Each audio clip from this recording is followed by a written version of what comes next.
దేవుని ఘనమైన శ్రేష్టమైన పరిశుద్ధ నామమునకు మహిమ స్తుతి ప్రభావములు కలుగునుగాక. బాగున్నారా? పరిశుద్ధ ఆత్మదేవుడు మరొక నూతన దినాన్ని మన జీవితంలో అనుగ్రహించి ఉన్నారు.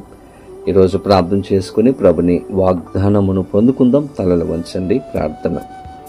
పరిశుద్ధుడు నీకు వేలాది వందనాలు, స్తోత్రాలు. ఉదయకాల సమయంలో మేమందరము నీ సన్నిధికి వచ్చి ఉన్నాము. ఈరోజు మాతో మీరు మాట్లాడి బలపరిచి ధైర్యపరిచి నీ కృపలో భద్రపరచమని యేసు నామమున అడిగి వేడుకొనొచ్చి ఉన్నాము మా పరమ తండ్రి, ఆమేన్. ఈ దినం దేవుని వాగ్దానము కీర్తన గ్రంథము 116వ సంకీర్తన 9వ చరణమును చదువుకుందాం. సజీవులున్న దేశములో యెహోవా సన్నిధిని నేను కాలము గడుపుదును. దేవుని స్తోత్రం. ఈ లోకంలో ప్రతి మనిషి యొక్క జీవితంలో ఏదో ఒక ఆలోచన, ఏదో ఒక ఆశను కలిగి ఉంటాడు. కానీ ఇక్కడ భక్తుని యొక్క జీవితంలో మనం గమనిస్తే తన యొక్క ఆశ ఏంటంటే, నేను దేవునితో సమయాన్ని గడుపుతాను. చాలామంది కుటుంబంతో సమయాన్ని గడపాలని, స్నేహితులతో సమయాన్ని గడపాలని ఆలోచన చేస్తూ ఉంటాం. భక్తుడు దేవునితో సమయాన్ని గడపాలని ఆలోచన చేస్తూ ఉన్నాడు. ఎంత శ్రేష్టమైనటువంటి ఒక మాట అండి. దేవునితో మనం సమయాన్ని గడిపితే ఆయన మనలను ఆశీర్వదిస్తాడు. ఒక వ్యక్తి పిన్నులు తయారు చేసే కంపెనీలో పనిచేస్తూ ఉన్నాడంట. ప్రతిరోజు కూడా తన యొక్క పనికి వెళుతూ ఉన్నాడు. ఒకరోజు ఓనర్స్ ఏమన్నారంటే, ఆదివారం కూడా నీవు కంపెనీకి రావాలి, పని చేయాలి అని చెప్పారంట. వెంటనే ఆ వ్యక్తి, అయ్యా, అవసరమైతే నేను ఉద్యోగాన్ని మానేస్తాను, కానీ ఆదివారం మందిరానికి వెళ్ళడానికి నేను మానను. ఆదివారం నేను దేవునితో సమయాన్ని గడిపే ఒక అద్భుతమైనటువంటి ఒక కార్యం, ఒక సమయం. కాబట్టి నేను దేవుని దగ్గరకు వెళుతాను, కానీ కంపెనీకి రాను, పనికి రాను అని చెప్పాడంట. వెంటనే పనిలోంచి తీసేశారు.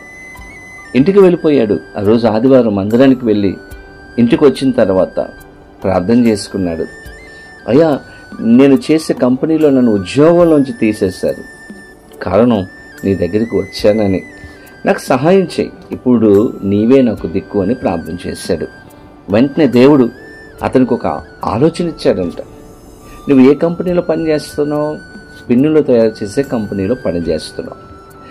ఏ కంపెనీలో ఏ పని అయితే నువ్వు చేస్తున్నావో ఆ పిన్నుని నువ్వు సేఫ్టీ పిన్గా తయారు చేయగలిగితే నీవు మంచి వ్యాపారం చేయగలవు అని దేవుడు ఆలోచన ఇచ్చాడంట.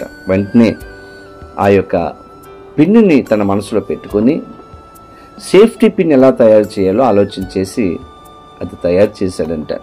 కనిపెట్టాడు. వెంటనే అతని యొక్క వ్యాపారమును దేవుడు దీవించి ఆశీర్వదించి ఒక కంపెనీకి అతనిని ఓనర్గా దేవుడు చేసేసాడు. ఒకప్పుడు కంపెనీలో పనిచేశాడు, కానీ దేవునితో సమయాన్ని గడిపినప్పుడు, దేవునికి తన యొక్క సమయాన్ని కేటాయించినప్పుడు, దేవునితో సహవాసం చేసినప్పుడు, తన జీవితంలో దేవునికి ప్రాధాన్యత ఇచ్చినప్పుడు కంపెనీలో ఒక పనివాడుగా కాదు, కానీ కంపెనీకి ఒక ఓనర్గా దేవుడు అతనిని దీవించాడు. ఎందుకంటే తాను దేవునితో తన యొక్క సమయాన్ని గడిపాడు. ఈరోజు మనము కూడా భక్తుల వలె దేవునితో మన యొక్క సమయాన్ని గడపగలిగితే, దేవునితో సహవాసాన్ని చేయగలిగితే ఖచ్చితంగా మనల్ని ఆశీర్వదిస్తాడు. ఈరోజు ఆదివారం ఎన్నో పనులు ఉండవచ్చు, మార్కెట్కి వెళ్ళాలి, ఎన్నో కొనాలి. కానీ ఈరోజు ఆదివారం వాటన్నిటిని పక్కన పెట్టి, లేకపోతే తొందరగా వెళ్ళి తెచ్చుకొని దేవుని సన్నిధిలో కూర్చోగలిగితే, ఏ కార్యాలైతే ఆగిపోయాయో, దేనికోసమైతే ప్రార్థన చేస్తున్నామో వాటన్నిటిని మనకు అనుగ్రహించి మనలను ఆశీర్వదించే గొప్ప దేవుడు. కాబట్టి దేవునితో మీ సమయాన్ని గడపండి, దేవునితో సహవాసం చేయండి. ఖచ్చితంగా మిమ్మల్ని ఆశీర్వదిస్తాడు. జీవితంలో ఎన్నో అద్భుతమైన కార్యాలు చేస్తారు. అటువంటి కృపా సహాయములు పరిశుద్ధాత్మ దేవుడు ఈ వాగ్దానం వింటున్న ప్రతి ఒక్కరికి అనుగ్రహించును గాక. ఆమేన్. పరిశుద్ధాత్మదేవుడు మీకు వేలాది వందనాలు, స్తోత్రాలు. ఉదయ కాలంలో మీ సన్నిధికి వచ్చి ఉన్నాము. మాతో మీరు మాట్లాడారు. మీతో సమయాన్ని గడపడానికి, మీతో సహవాసం చేయుటకు మాకు అవకాశం అనుగ్రహించి ప్రతి ఒక్కరిని మీరు దీవించి నడిపించి నీ కృపలో భద్రపరచమని, సమయాన్ని దయచేయమని, సహవాసంలో